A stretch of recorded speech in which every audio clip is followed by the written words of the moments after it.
Hey everyone, ready for another deep dive. Today we're going to be talking about something pretty heavy, but also fascinating. Indonesia's fight for independence from the Dutch. Yeah, a really important story, often kind of forgotten in the West. Exactly. And we'll be using this AJ Plus video as our main source. It's called When Indonesians Fought Dutch Colonization and Won. Hmm. Catchy title. So where do we start? Well, the video kicks off with the Rawagade Massacre. Like, just to set the scene, imagine it's December 9th, 1947, early morning in this Indonesian village, Rawagade. Okay, I'm picturing it.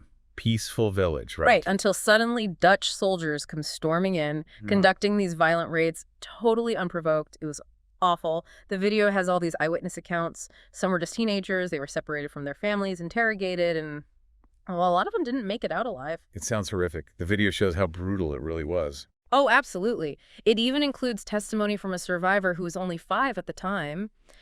It's chilling. He talks about dogs being sent into the woods to find anyone hiding and how the river was literally red with blood. Oh my gosh. And was this just brushed under the rug at the time? Well, for a long time, yeah. But decades later, photographic evidence came to light. 2 men in Dutch military uniforms just standing casually beside a ditch full of bodies. That's disturbing. Hard to believe that something like that could be hidden for so long. I know. And this discovery, along with the work of an activist named Jeffrey Ponda, is what finally forced the Netherlands to acknowledge what happened in Rawagade. Jeffrey Ponda. I haven't heard of him. He dedicated his whole life to seeking justice for the victims. His efforts eventually led to a lawsuit against the Dutch government in 2011. Wow. That must have been a huge undertaking. Oh, it was, but it shows that even one person can make a difference, right? Definitely. But I get the feeling that Rawagade was just the tip of the iceberg when it comes to Dutch colonialism. Right, you hit the nail on the head. Rawagade was horrific, but it's just one chapter in a much bigger, much longer story. A story that goes all the way back to the 17th century, when the Dutch East India Company first arrived in Indonesia. The Dutch East India Company.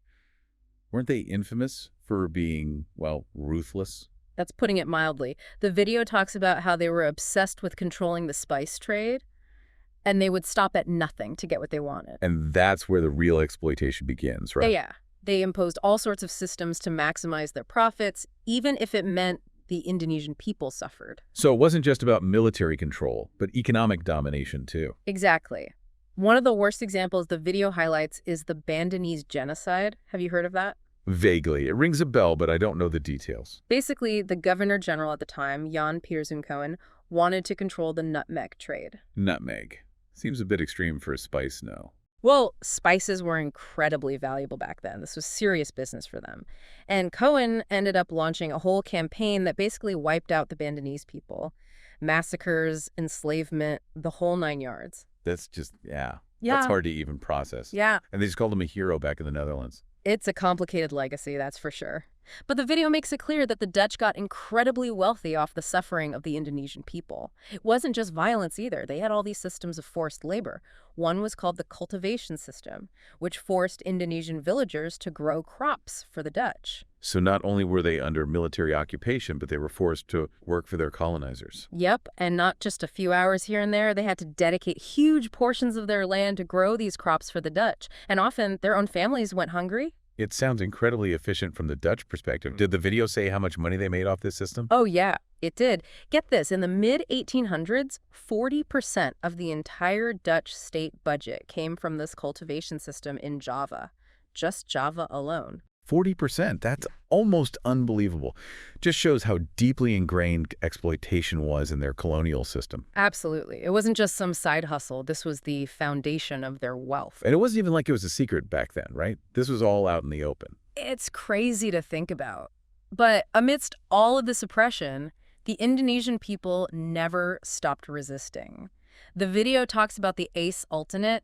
They fought against the Dutch for 3 decades. 3 decades? Wow, that's some serious resistance. Were they able to hold them off? For a long time, yeah. And it wasn't easy. The Dutch used some really brutal tactics, like scorched earth, burning everything in their path. Sounds like they were determined to crush any resistance, no matter the cost. It definitely seems that way. And all the violence and suffering in Ace ended up fueling this growing movement for independence across Indonesia, something the video calls the Indonesian National Awakening. It started in the early 1900s, and it really started to gain momentum. So it sounds like the seeds of the independence movement were sown in the face of all that oppression. That's right. And then, of course, World War II came along and threw everything up in the air. Yeah. Didn't Japan occupy Indonesia during the war? Exactly. And that's where things get really interesting because the Japanese occupation actually weakened the Dutch hold on Indonesia. You know, it was like this unintended consequence. So the Japanese unintentionally paved the way for Indonesian independence. Ironic. Totally. And in 1945, Indonesian nationalists seized the opportunity and declared independence. But I'm guessing the Dutch weren't just going to pack up and go home after that. You know the Dutch. Giving up their precious colony, not a chance. So what happened? Did they try to retake control? Oh, yeah, they did. They refused to recognize Indonesian independence, and that's what sparked the Indonesian War of Independence. It lasted for 4 years. 4 years. Man, that's a long time to fight for your freedom. And I bet it wasn't pretty. It wasn't. The video doesn't sugarcoat anything. There was a lot of violence on both sides. It took a huge toll on the Indonesian people. I can't even imagine. So when did Indonesia finally gain its independence? Well, officially, the Dutch recognized Indonesian independence on December 27th, 1949. 1949. So they fought for 4 years, and then finally the Dutch gave in. Pretty much, although a lot of Indonesians still dispute that date. Why is that? Because, I mean, think about it. The Dutch held onto their colony for centuries, exploiting its people and resources. And then after all that, they get to choose the date of independence. It doesn't really sit right with a lot of people. Yeah, I can see why that would be controversial. It's like they're still trying to control the narratives, even in defeat. Does the video go into the whole debate about reparations? It does touch on it. It's a really complicated issue, right?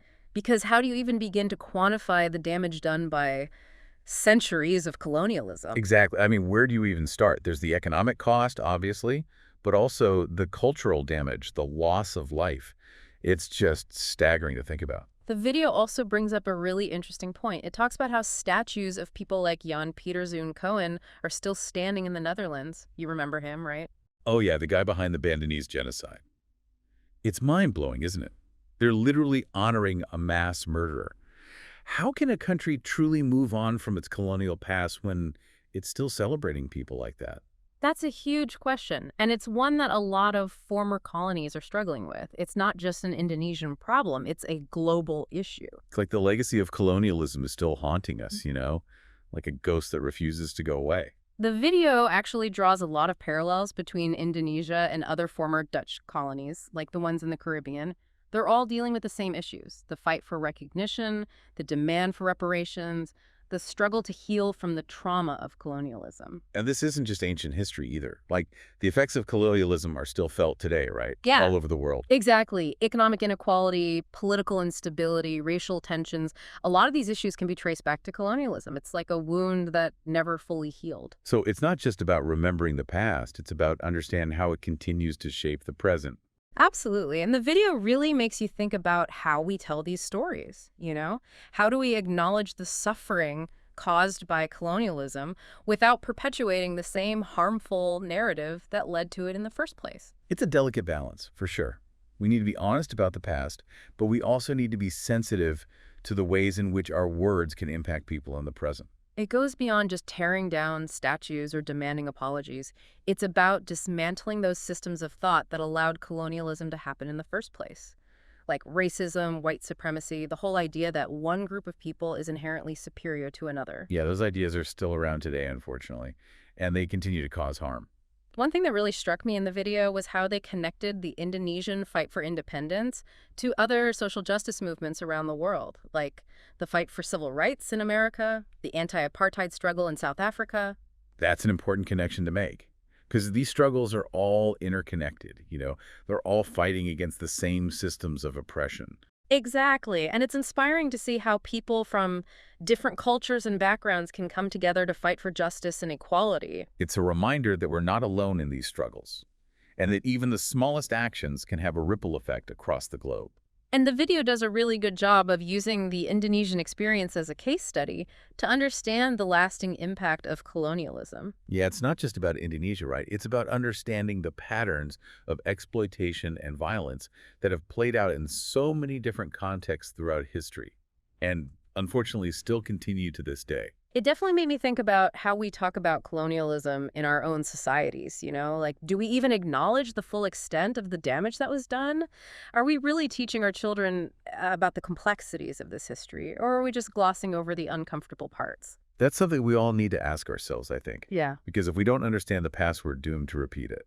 You're right. And the video doesn't give us any easy answers. It just leaves us with more questions, which I think is a good thing. It forces us to keep digging, to keep learning, to keep pushing for a more just world.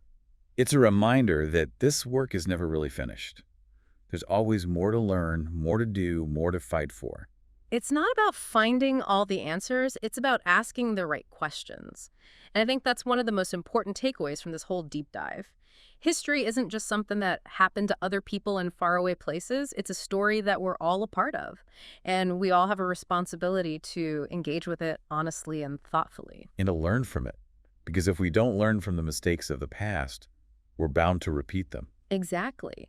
And that brings me to a question that's been on my mind throughout this whole discussion. What can we actually do? Like, what steps can we take, individually and collectively, to address these lingering injustices of colonialism?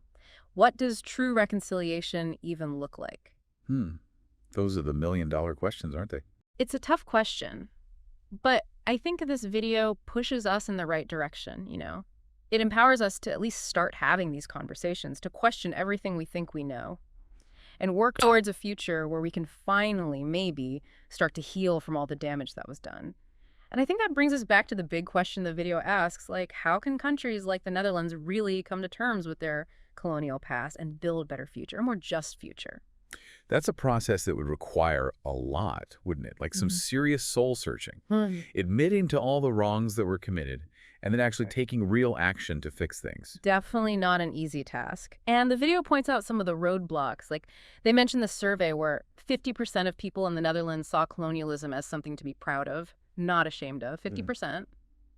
Wow. Yeah, that kind of highlights how much work still needs to be done. We're talking about changing deeply rooted narratives and power structures here, not just, rewriting textbooks or taking down a few statues. And that's where education comes in, right? Exposing people to a more balanced view of history, one that includes the perspectives of those who are colonized. I think that's absolutely crucial. For sure, education is huge, but it's only part of the solution.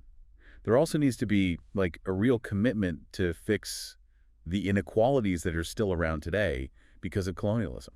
So what does that look like? Well, I mean, we're talking about economic reparations. Yeah. Investing in communities that were directly harmed by colonial policies, creating opportunities for real dialogue and reconciliation. It's a multifaceted challenge, to say the least. Definitely. But the video ends on this cautiously optimistic note, right? Like, they point to the Netherlands' recent apology for their role in the Caribbean slave trade. Yeah, I saw that. It's a start, I guess. But apologies alone aren't really enough, are they? I don't think so. Like you said before, real reconciliation requires action. It needs to be backed up by real, concrete steps that show a genuine commitment to making things right. But yeah, this deep dive has really hammered home the importance of continuing these conversations, continuing to challenge ourselves and each other to really think critically about colonialism and how it still shapes the world today. Absolutely. We can't just sweep it under the rug. Ignoring these issues won't make them go away. Exactly. We have this responsibility, right? To learn from the past, acknowledge the injustices, and do everything we can to create a future where they don't happen again. So, to our listeners out there, we'll leave you with this.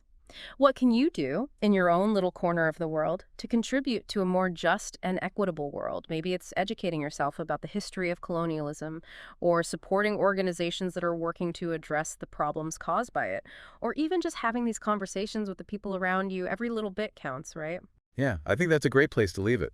Thanks for having me on the show. It's been a really thought-provoking conversation. Absolutely. Thanks for joining me. And to all our listeners, thanks for tuning in to another deep dive. Until next time.